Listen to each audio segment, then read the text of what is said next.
name is Emmanuel Munsanje. I want to lecture you on a very interesting costing subject.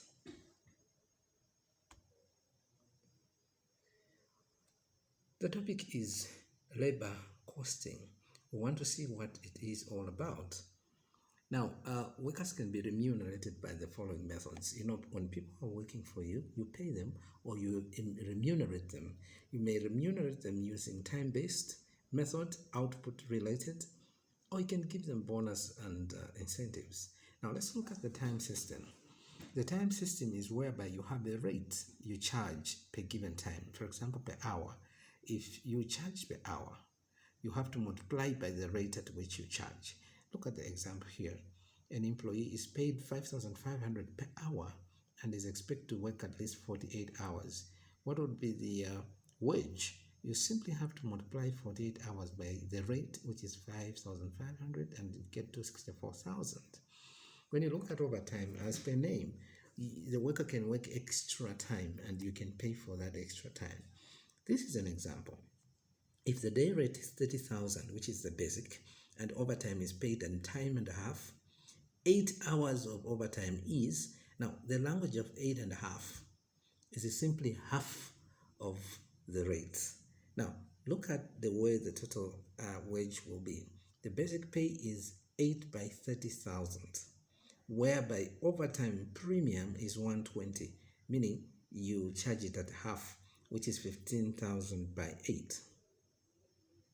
Now, there's another way of remuneration which is called high day rate.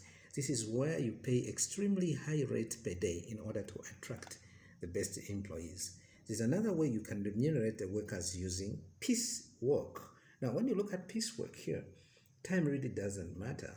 What matters are the units that are produced and the rate in which to remunerate somebody. For example, if an employee is paid 3,000 per unit and produces 80 units in a week, how much is the rate or the pay?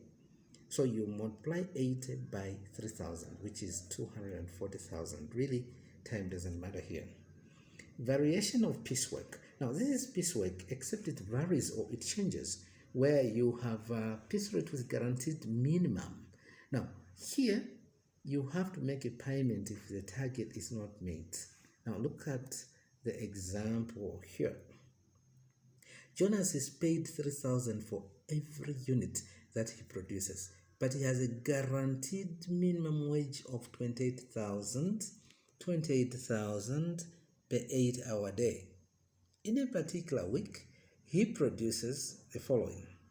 Now, the key points are Jonas is paid a particular amount of money, 3,000 per unit, and there's a guaranteed salary of 28,000. That means that if he doesn't reach 28,000 per adventure, he should be paid 28,000. Now look at the way it is. If on Monday he produces 12 units, on Tuesday 14, on Wednesday 9, on Thursday 14, and Friday 8. Calculate Jonas's wage for the week. So let's see. At the back of the mind, we have minimum guarantee. Now, when you look at Monday, you multiply 12 units by 3,000, 36,000 kwacha, meaning you are above the guarantee. Tuesday, 14 by 3,000, 42, you are above by the guarantee. But on Wednesday, you are below by the guarantee, so you should be given that minimum. Because when you produce less units, say for example 9 by 3,000, it's 27,000, which is less than the guarantee. The best is to give you something better, which is the guarantee. For Thursday, you reach no problem. For Friday, you are less than the guarantee, so you are given the guarantee. And therefore, the total wage is 176,000, which is an aggregate. And we have also another costing system, which is called differentiated piecework. It is called differentiated piecework because there are various rates as per units. Let's look at this one. On my left, there's output per week. On my right, there's the rate. What is unique is that between 1 and 1,000 units, you are paid 15,000 per unit. But above 100, but up to 123, you are paid 17,000 per unit. Above 123, you are paid 20. Now, This one is called differentiated piecework because it is different. The rates are different. Now, what are you required to do? If an employee produces 135 units in a week, how much will be paid? So we're going to have that data as a point of reference. 100 units, 15, you multiply 15. 23, that was above 100 there, by 17, 391. And to reach 135, you look at the balance, which is 12, by 20 to 40. Therefore, the total pay is 2,130. Now, bonus and incentives. A bonus is paid in order to motivate. Incentives are paid in order to motivate the worker. So, peradventure, when they're working very hard, they deserve something extra, something beyond what is agreed. There's another concept we need to learn, which is called labor turnover. When you look at labor turnover, there is a formula. Labor turnover is average number of leavers who are replaced over average number of employees by 1,000. Now, people can be employed in an organization, but they may leave. There are many reasons why they may leave, and when they leave, they are replaced. Let's look at the reasons for turnover. One, if somebody is ill or has an accident, he or she may leave. The family movements, you move from one place to another. Maybe the wife has gone, the husband may have to follow, vice versa. Retirement or death may make you separate from your organization. If you feel you are paid low rates, that's a reason for turnover. If you're unsafe at the working place or the conditions are bad, that's labor turnover. Now, there are situations where you are required to calculate labor turnover. At the beginning of the year, for example, a company employed 4,600 individuals.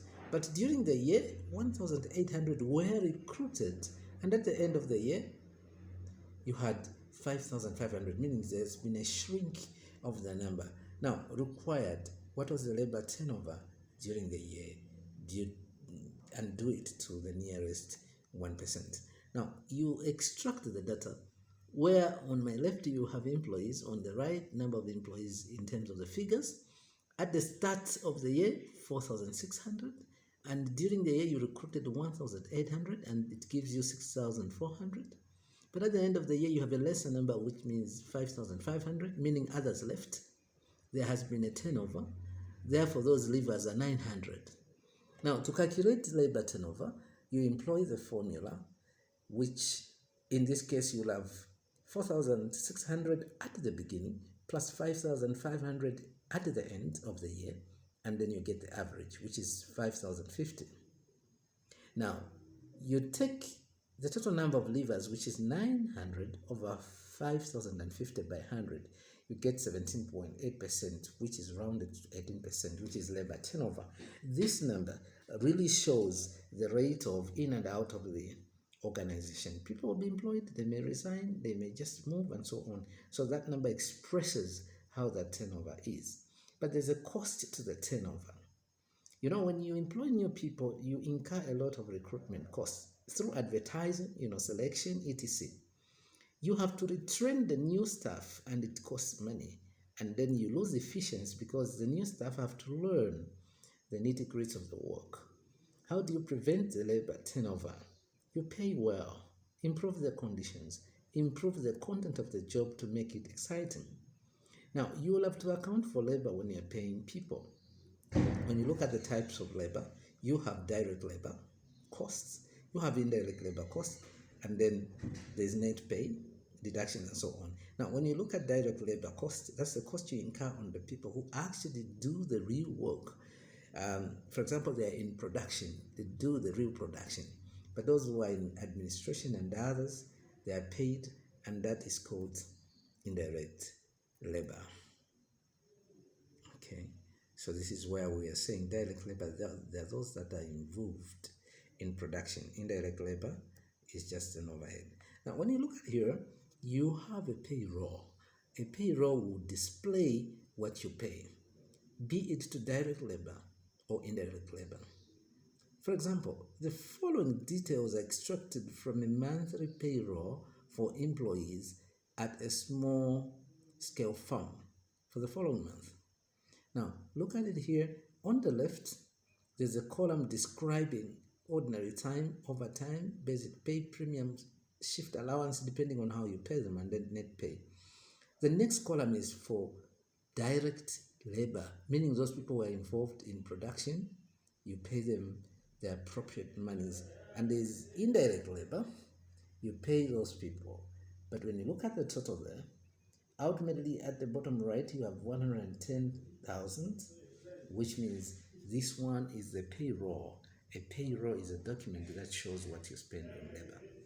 There's another concept which is rather a document which is a job sheet. A job sheet will look at the data that will be the basis for paying an employee. For example, you have Sheba Piri. The department is the factory, and appropriately the week, commencing 28 March 2006. Now, when Sheba Piri is working, the records are made. For example, the first column is a product. She makes dresses, 23 of them in units, and that's the code. And there's a rate of paying per unit, which is 3.2 thousand. And then there's a bonus of 10. When you multiply, you get 76.3. She also makes trousers, and there are 14 in units. And there is a code for trousers, which is TRO. And there's a price rate. No bonus. Simply multiply 14 by 4.1. You get 57.4. And then she makes shirts as well, 21 of them. And the code for shirt is SHI.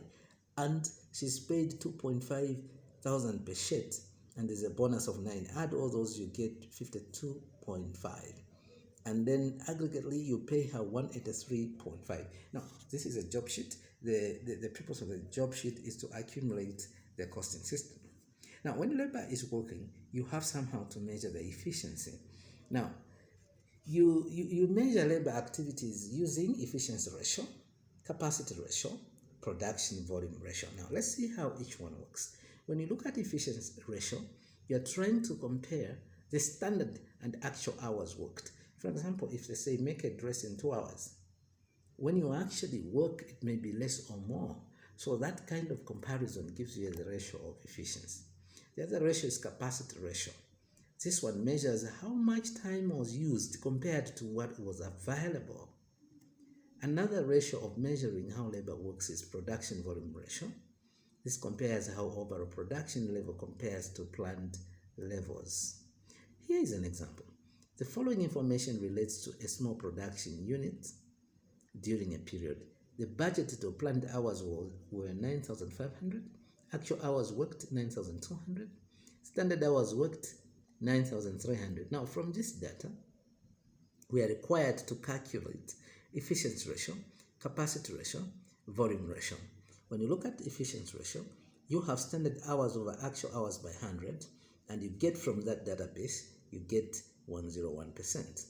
Capacity ratio, the formula is actual hours over budgeted hours by 1,000, and appropriately you get the data, you get 97%. The volume ratio is standard hours over budgeted hours by 100, and then you get 98%. This is how it is done. Thank you very much for today. Have a blessed day.